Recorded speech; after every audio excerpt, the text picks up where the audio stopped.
Fingerstyle Thursday.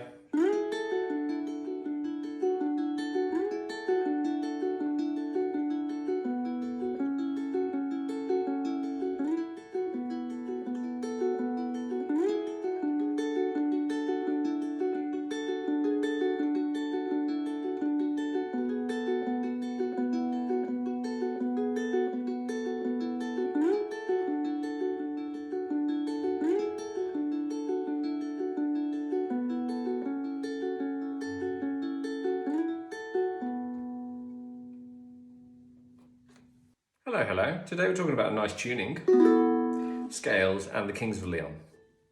So it's a good one. Now for tuning, this is one of my favourite tunings. I've used it a few times before. It's F sharp, B, E and A. So that means your high G goes down a semitone to F sharp and your C string goes down a semitone to a B. It either adds a sort of open weird A tuning, or you could look at it as a B minor tuning. Either way, it's a nice open tuning for us that we can utilize. Now, the reason we're talking about scales is because this particular piece is in the key of A major. And all I'm doing is using my A major scale and again, moving it around the neck and using those three open notes. Now I did a very similar thing in Fingerstyle Thursday 50 where I used an A major scale, showed you it up and down the neck, and used the A and the E notes repeatedly because they're the first and the fifth of an A major scale. So I'm doing this similar, but the reason is on the G string, a G note isn't in an A major scale, so it doesn't work, unfortunately, it doesn't sound very good. An F sharp, however, is. It's the sixth note in the A major scale. So I have the first note, the fifth note, and the sixth note of an A major scale. So that means my third string is actually going to, basically, that's where I'm looking at playing the scale. So descending, an A major scale is your 10th fret, 9th fret, 7th, 5th, 3rd, 2nd, open, and you back to 10. And that is your A major scale all the way up on that third string. Now that's all very well and good, but the whole point is that basically I want to utilize these open strings alongside this scale. So practice that scale going down just so you know where your points are. And then what I want us to do, every time you play the scale, basically you'll pluck 3, 2, 1, 4.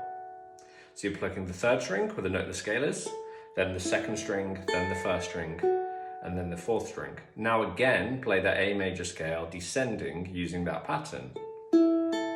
9, 7, 5, 3, 2, open, 10. That's much nicer, isn't it? Now, you can play around with that again, just like you could do with Fingerstyle First number 50. Improvise, just go around those.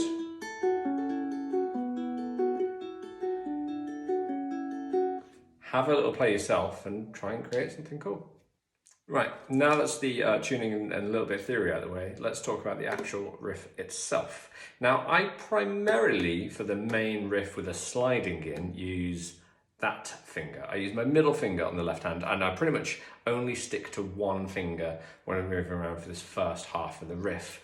The main reason is I'm just trying to keep the sustain of the note, so if I don't have to lift my finger off the fretboard, I'm keeping the sustain. You don't have to use your middle finger, you could use your index finger, ring finger. Crazy, don't do that, but you know, have a play around with it. Now, basically what we're doing is, the first thing you'll see is that we have a 3 to 9 slide. But if you really look at the tab very closely, that 3 is very tiny. We're talking in 16th notes at the moment. So we have 9, 0, 0, 0, which is 4 E and A. But then we have a 3 before it, and it's really, really, really tiny. And that's because it's so tiny because it's a grace note. Lord forgive me because I never remember my own numbers at Fingerstyle Thursdays, but I did do a Fingerstyle Thursday where I focused and talked a lot about grace notes. So that does exist, and I will try and put in the comments which one it is after I've looked at it. Should look at it before recording, but don't. Basically, a grace note is a note that's played so fast that you do not count it. You don't really hear it either. You do hear it, but you don't really count it. So I'd still count, even though I have technically 5 notes. 1, 2, 3, 4, 5. 3, slide to 9, and then those. I'm playing that slide so fast, 1, 1, 1, that I only have to count 1 beat. It only lasts for 1 beat. So that's the 3 to 9 slide, which I know is a big slide. 1, 1. And you've got to be overly confident with the slide, okay? You can't be slow about it, so just go for it like your life depends on it. Doesn't matter if you miss it, just go for it. So that will actually basically sound like 1 E and A. Slide on that 3rd string, 2, 1, 4. 3, 2, 1, 4. And you can hear that slide effect.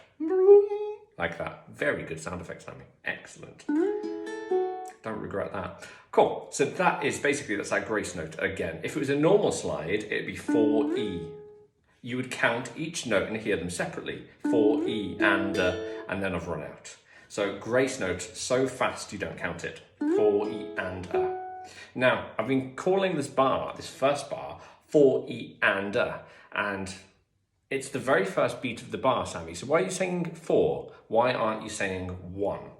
And that's because this first bar is something called an anacrusis, or a pickup bar. Sammy, those are weird words. What are you talking about? Now, anacrusis is the more classical name, but in rock and pop, we usually call it a pickup bar. It's a bar that only occurs once at the start of a piece, and it doesn't add up to what the bar should. And what I mean by what the bar should, if we're playing in 4/4, the bar should absolutely be full, completely full of notes. So that all rests. So basically it should contain either 4 quarter notes, 8 notes, 16 notes, or basically a combination of all that, so it all adds up and it's full. That's how bars work. Now, in this first bar, I've only got 4E and A. 4 16 notes, sorry, which technically would be 1 E and A, and then it stops and goes to the next bar. So the song, the piece, actually starts on the beat of 4 rather than 1. And that's because basically I want that feel of basically, I always want that phrase at the end of the bar, so we start on it. Now these kind of things happen a lot, anacrusis and pickup bars in songs. You just probably maybe don't pick up on it or don't realise, because most of the time we assume when we hear that starting note of a song that is 1. My favourite example that I've always taught, and then Paul Davids, the very lovely YouTube guitarist, also, he then did a video on it. I'm not saying because of me, I'm just saying he did a video on it as well, because obviously he's fascinated by it too, of Sex on Fire by the Kings of Leon, which is this riff. Now, if I play the riff and start on the beat of 1, I go 1 and 2 and 3 and 4 and 1 and 2 and 3 and 4 and 1 and 2 and 3 and 4 and 1 and 2 and 3 and 4 and 1 and drums then come in. But the drums come in the wrong place right there, and so does the rest of the band, because they come in on the beat. So we're going 2 and 3, 4, 1, 2 and 3, 4, 1, which is wrong. What do you mean by wrong, Sammy? Generally in rock and pop, our snare drum is always on the beat of 2 and 4. So the actual drum beat is, and this is what the bass player is doing. I played this song so many times on bass. 1 and 2, 3, 4. 1 and 2, 3, 4. 1 and 2, 3, 4. 1 and 2, 3 and 4. That is the drum beat that's going on. You can hear that flick always on 2 and 4. And in pop and rock music, that's what we have driving our beat. So it has to fall on 2 and 4, just like when you're clapping along to bands. If you're on 1 and 3, then death, that's it, it's the end. So it can't be on 1 and 3, but if we count it there, it ends up as that. And that's because the riff actually starts on 4. 4 and 1 and 2 and 3 and 4 and 1 and 2 and 3 and 4 and 1 and 2 and 3 and 4 and 1 and 2 and 3 and 4 and 1 and 2, 3, 4, 1 and 2. Then the drum beat and all the band come in the right place. Very, very, very sneaky. Now, if you're counting these yourself when you're listening to a piece of music, you would never realise, and this is what's always clever about anacrusis, until like the rest of the band comes in, or until a different part of the song comes in, and it will feel unnatural then. It'll feel like, oh, that came in too soon, or oh, that came in too late. It will just feel wrong with your rhythm, that's all. So that's why they're amazing to use. There's so many different examples of them, but yes, that is what's going on here. So for that first bar, we're counting that 4E and A. 4E and A. Right, okay, let's get to the actual tune now. So we have our 4E and A. Then we get to 1, we're going back to 3 here. Like I said, I'm just going to continually use my middle finger. So the main picking pattern is 3, 2, 1, 4. 1, E, and And we're going to do that for 3 beats. 1, E, and 2, E, and 3, E, and And then on 4 comes my little grace note riff. 4, E, and So we go 1, E, and 2, E, and 3, E, and 4, E, and then I'm back down and I play 1, E, and 2, E, and 3, E, and But this time on 4, I'm not going to do my slidey riff. I'm just going to basically play an open 3rd string. 4, E, and So that's 3, 2, 1, 4. So that goes 1, E, and 2, E, and 3, E, and 4, E, and Next, we go to the 2nd fret, 3rd string. Again, I'm just using notes on my A major scale. I'm still going to use my middle finger. So we're going to go 1, E, and 2, E, and 3, E, and 4, E, and grace note slide, but this time to the 5th fret. So after I've done that little slide, so I was here on my 2s, 1, E, and 2, E, and 3, E, and 4, E, and Then I'm going to go back to my open notes, 1, E, and 2, E, and 3, E, and Then I'm going to do my little riff from the start, the 3 to 9 slide, 4, E, and And here is where now the riff changes, and that's where basically if you didn't count the riff from 4, it would feel weird. So we're going to go back to 3 this time, but we're going to have a little descending riff on the 2nd string. So on the 2nd string, we're going to alternate between the 4th fret. This is all keeping our 3rd fret on the 3rd string down.